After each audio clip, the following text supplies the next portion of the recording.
major incidents that happened during my relationship with my ex-husband was when I was about maybe 5 or 6 months pregnant with our first son, and I went to a regular checkup with my doctor.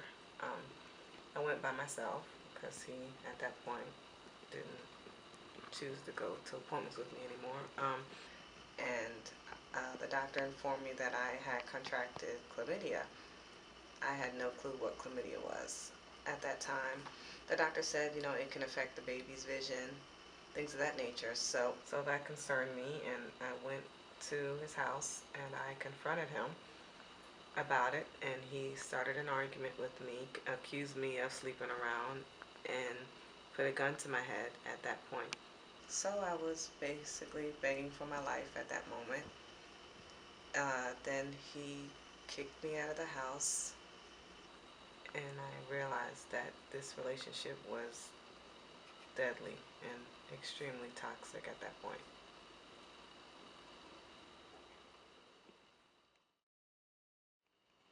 Incident that basically let me know that I needed to form an exit plan was when I was pregnant with my second child. I was in labor the night before I went into labor. It was about 10:30, 11 o'clock-ish. I had called my husband at the time to let him know that it was time. He kept on saying, I'm on my way, I'm coming home, I'm on my way, I'm coming home. Luckily, we had two cars because he never came home. I had to end up driving myself to the hospital in pain. Got to the hospital, the doctors hooked me up with everything. I got an epidural. The epidural did not work, so I felt everything. Um, while I was contracting, my husband still wasn't there. I called his sister. She couldn't reach him.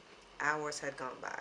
It was probably about 4:30 in the morning, and I knew that I couldn't call my mom because I didn't want my mom to ask me questions about where Lamont was, because at that time she really didn't know about the abuse. So I made the choice to more than likely probably have the baby by myself.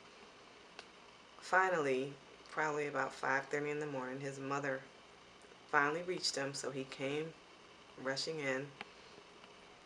As soon as the baby came, he said he had to go and get something from the house, and he left. So I was by myself with my mom. Um, that was about 7 o'clock in the morning. So time went on. It ended up being about 3 or 4 o'clock in the afternoon. He still was not back. At that point, my daughter had come. She was, I want to say, 16 at the time. So it was my daughter and my mom there supporting me. Then his family actually came. So then all of a sudden I'm laying back and I feel a gush underneath my body. And it was blood. They kept on changing the pads underneath me, and the blood would not stop. So all his family had to leave the room. My daughter, she refused to leave. My mom said, Brianna, her name was Brianna, you need to leave. She refused to leave my side. The nurses were so nervous. There were 3 nurses on this side, 3 nurses on this side, me laying in the back. I had to get a blood transfusion, and at this point, still, my husband was not there.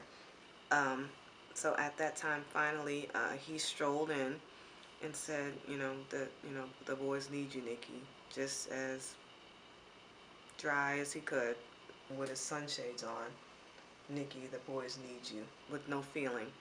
At that point, there were 3 nurses on this side of the bed, 3 nurses on the other side of the bed, and I was holding one of the nurses' hand. I had lost so much blood that it was almost like I felt my soul leaving my body. That's the best way I can describe it. But it was like I was looking down at myself. And I told the nurse, I said, please don't let me die. I was told that I needed a blood transfusion at that time. Right after that, I had my blood transfusion. He came, said that, stayed for about 20 minutes, left the hospital.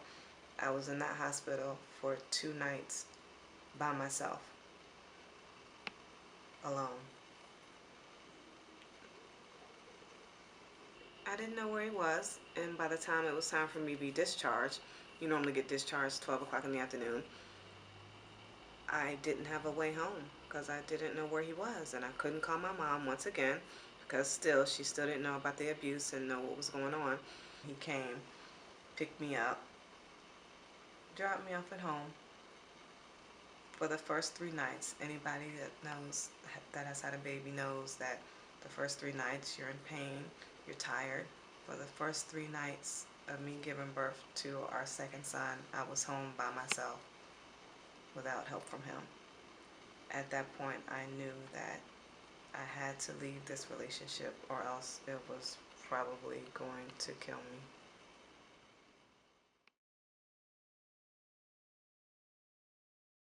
Although he wasn't physically abusive with me, he was psychologically and financially abusive. He knew what I had gone through with my ex.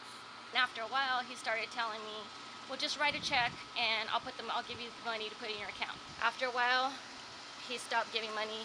The bill would come in and I would tell him, okay, the credit card's here, you got your money. Oh, I don't have it right now. Same thing with the checking accounts.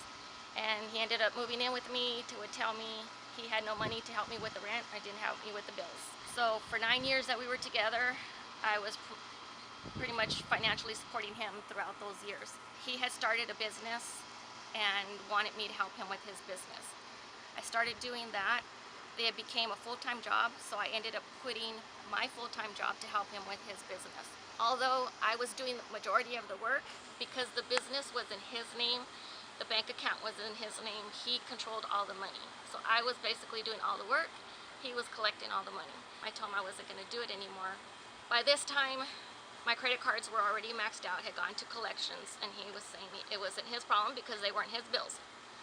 My bank sent me a letter saying that they were closing my account because of too many insufficient funds. So I ended up finding myself in a situation where I no longer had a job, I no longer had a bank account, my credit cards were all maxed out, so I had no credit cards.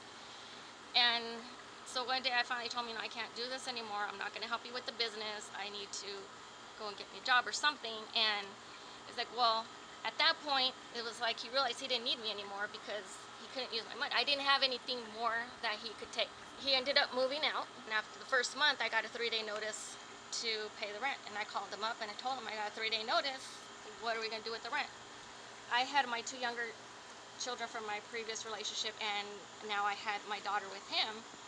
And when I told him what was going on, and he knew I didn't have a job or anything, and he's like, well, that's not my problem, I don't know what you're gonna do, and he hung up on me. I ended up having to go and filing to get financial assistance. First thing I did though, after he told me that, first thing I did was got down on my knees and prayed. And I didn't know what else to do. So I got down on my knees and I cried out to God, and I told him, he had already gotten me through so much before. And I told him, I need you because I can't do this on my own. So the next day I went and talked to my pastor. The church ended up helping me with part of the rent. I've got some financial assistance to help with the rest and got some food stamps. So within a week I had gotten a part-time job. Not too long after that, I ended up getting a letter in the mail. My previous employer had sent me a letter saying that they had an opening and they wanted me to hire me back. I got my old position back. I got the same income that I was making before. I got all my benefits back. And I ended up getting another credit card in the mail that I forgotten that I had applied for. That came in. So with that, I started building up my credit again. And just little by little, it took time, but I was able to get it back. And it's now been roughly 11 years since I left that relationship. But financial abuse can hurt you. It can ruin your life just as much as any other type of abuse. It can keep you from getting certain jobs. It can get you from getting clearances that you need for something. And it's something that we can recover from, but it takes long. It can affect your credit for years. It can keep you from getting employment and affect your life in so many ways. So please, that's my advice to you, is please learn the signs and don't fall into it. Thank you.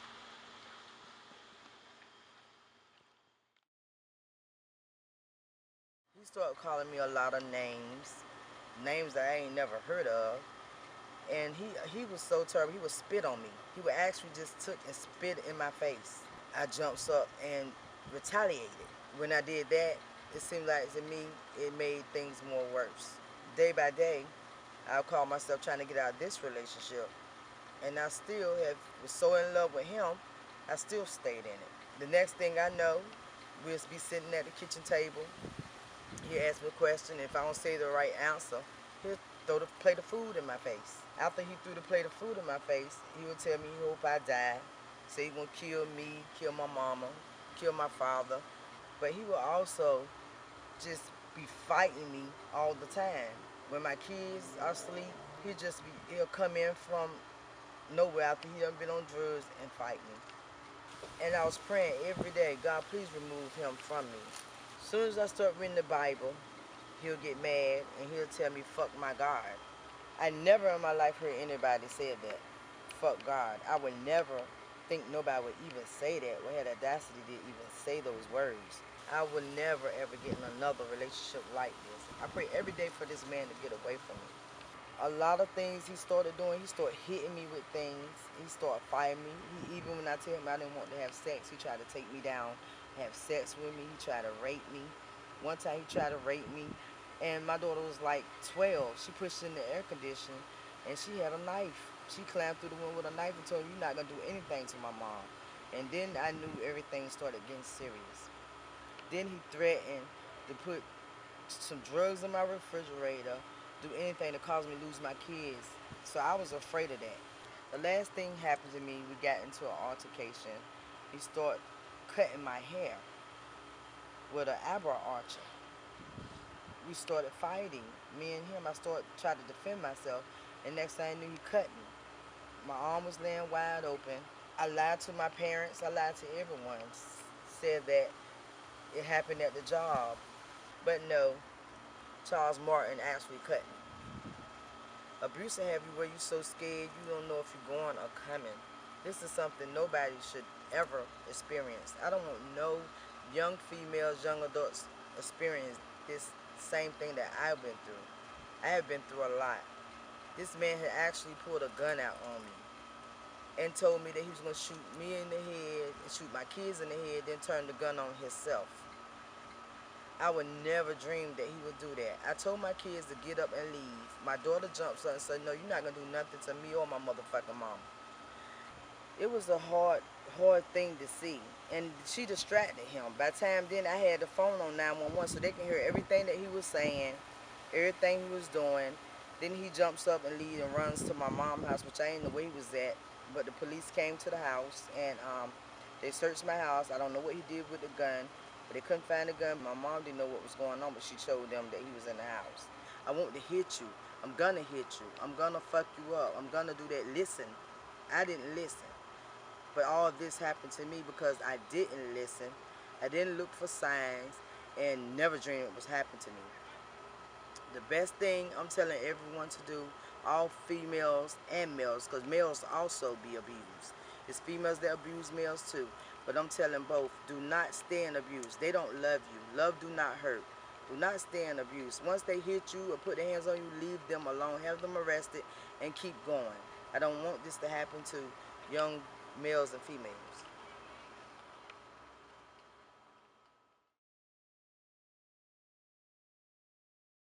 You know that stuff we sell, baby girl? If I don't get it, I'll get sick. I looked up into my mother's brown eyes and didn't really know she was a crack fiend. It's hard for me to even say it. My mother's boyfriend was not only her abuser, but he was also her pusher. I was always with my mother, maybe a little too much, but a bond between a mother and a child is unexplainable. I guess that's why it didn't faze me as I sat next to my mother and watched her light the glass pipe. As she inhaled, I just watched. I would have danced with the devil as long as my mother was there. My mother didn't deserve abuse. She wasn't perfect, but she was mine. But she couldn't leave. Her abuser was also her pusher. The hand that hurt you cannot be the hand that healed you. I'm your pusher.